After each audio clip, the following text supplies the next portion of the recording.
Some of y'all fools don't seem too impressed with my Spider-Man necklace. Wait till I prove you wrong. How about now? They lighten up.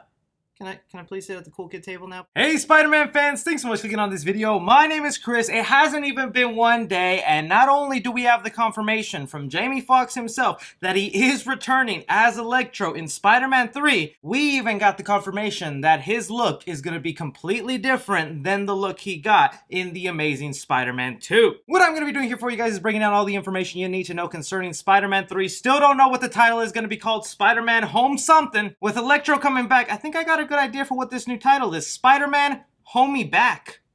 Yeah, I like it. As well as don't be forgetting to smash that like button if you're enjoying all the Spider-Man content in the spooky season. Alright, so if you've been living under a rock the last few days, you would not know the news of the gigantic surprise is that Electro, who was portrayed by Jamie Foxx in The Amazing Spider-Man 2, is coming back once again to play Electro, but not with Andrew Garfield. Instead, he's popping into the Tom Holland universe as Electro again. As crazy and as mind-blowing as this news was, I told you the Hollywood Reporter is a credible source, so much so that Jamie Foxx himself finally confirmed it, that this is true. Now that we know this is true, the stepping stones for the Spider-Verse are looking more and more real if they're bringing in actors from the different Spider-Man movies and popping them into Tom Holland's universe. Us Spider-Man fans praying that this means eventually we will get Tom Holland, Andrew Garfield, and Tobey Maguire standing side by side fighting some sort of Spider-Verse threat. But admittedly, there has been some confusion to how this is even possible. How are they going to explain it? I'm sure the MCU has some sort of plan. And there was even a lot of Spider-Man fans out there kind of upset with this casting, where every Spider-Man fan was basically thinking, this is brilliant,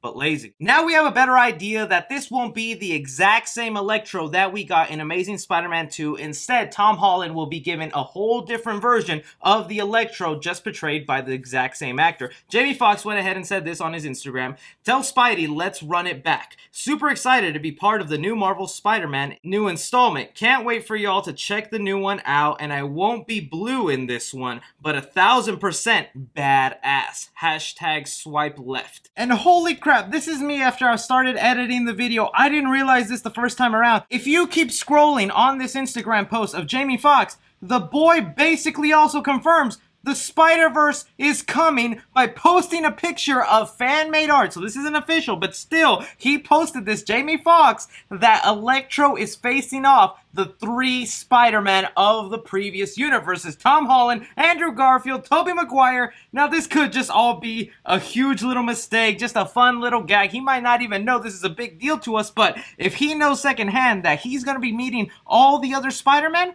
you better get a phone call from Feige, Jamie. Like, the clues are undeniable that this is obviously what they're setting up here. In eventuality, where we see a film, this big mashup, where we have all these Spider-Men coming together, but in my mind, I still don't see it happening. I think it's just such a far-fetched idea. Like, I can only imagine how hard it's gonna be to convince Tobey Maguire or Andrew Garfield to come back. Don't forget, Andrew Garfield and Sony kind of hate each other right now. They ended their professional business kind of badly. Tobey Maguire isn't always the nicest guy I hear in Hollywood, but with Sam Raimi coming to direct a Marvel movie, I think maybe he can convince him to join on. There's also the question that there's only so many movies left with Marvel, that even if this is what is going on, it could be done with Sony outside of the MCU, and that's their big plan, to keep us audience members watching their Spider-Man world because they're no longer connected to Marvel. I think Spider-Verse is the only thing left that Marvel has right now that would bring enough hype in the same level as Endgame. And Jamie Foxx, you better not be teasing us right here. Happy as I am for Electro, played by Jamie Foxx, to get his redemption arc, to give us a better version of Electro than we knew before, I am so happy they are not bringing back that horrible blue look that he had in Amazing Spider-Man 2. I was just not digging it. The MCU has been pretty good about giving us traditional looking costumes with our villains. I mean, just look at the Mysterio costume. I got the pop right here and I love this thing. It's probably my favorite one. I know maybe they can't make the mask work, but something with a yellow and green design, oh god, MCU, please. But again, this should not be the biggest of surprises, because J. Jonah Jameson, who is played again by the same actor except in a different Spider-Man universe with Tom Holland, even though he's the same character, J. Jonah Jameson, it is a different version. The first version that we got in the Tobey Maguire universe was a guy who was very traditional in the newspaper business, a strict boss. And then in Tom Holland's universe, it's more of a guy who's online spreading around fake news, a sort of Alex Jones situation. Try not to say that name saying too loud because that is forbidden here on YouTube. So this is not only exciting for the fact that we're getting a brand new costume. This means we will finally see a better characterization of the character Max Dillon than we've had before in The Amazing Spider-Man 2. Because, like I said, I love Andrew Garfield. I actually get a real kick out of his versions of the Spider-Man movies, but I did not like the way they handled that version of Electro, where he was a bumbling dork, just messing around, super obsessed with Spider-Man, and then because of a misunderstanding, he became this ultimate bad guy that basically needed to die. No, Jamie Foxx is a proven good actor in Hollywood, so there's a good performance in him somewhere in there. He just needs the right direction for where to take the character. So again, for those of you who are just not happy with Electro coming back by Jamie Foxx, he's not going to be acting at all the same that he was in Amazing Spider-Man 2. I think we are finally going to be getting this guy who is a badass, who is trying to make a name for himself, who isn't all obsessed with Spider-Man and some sort of fan club sidekick. And jumping off from that, ever since we got this news, my mind has just been racing on what else this means for the Spider-Man universe. Now it kind of makes sense why we never saw old villains from previous movies pop up in Tom Holland's universe, because in Tom Holland's Spider-Man movies, it was all new villains that we never really got to see in the previous Spider-Man movies made. Now that they're starting to bring in some of these villains that we've already seen, like a Dr. Octopus, an Electro, heck, even a Green Goblin,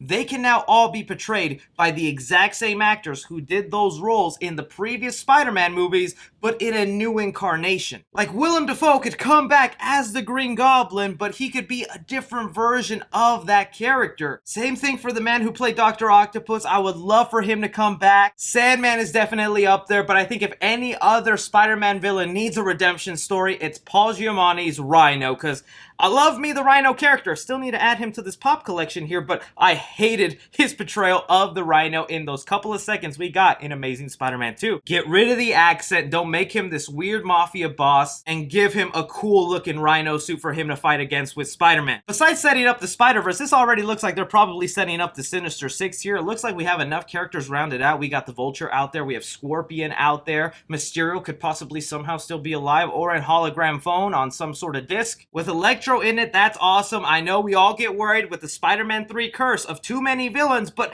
I think for this Spider-Man movie, it makes sense. Peter Parker's identity is public knowledge, and he's probably made a lot of enemies in his time fighting crime in neighborhoods that now, if people know who he is, they're going to be willing to take up the chance to put on some super suits and go after this boy. It's going to be open season for Peter Parker. The last thing I'm going to ask for concerning this Spider-Man movie, please, for the love of God, don't make Electro in this movie an angry employee of Stark Industries. I am so tired of Spider-Man villains being connected to Iron Man and Tony Stark. I love that character, but Spider-Man has now proven his own after Far From Home, where he's like, you know what? I'm not Tony Stark. I'm my own person. I'm my own being, and I can create my own villains this time. But that is just my opinion, guys. What do you think about Electro getting a brand new look in Spider-Man 3? Are you excited for you? Are you thinking it's a good idea, bad idea? What look would you want them to go for? Don't forget to hit that like button, subscribe for more movie related content, follow me on Twitter at 3C Film Review. As always, I'm Chris. Take care.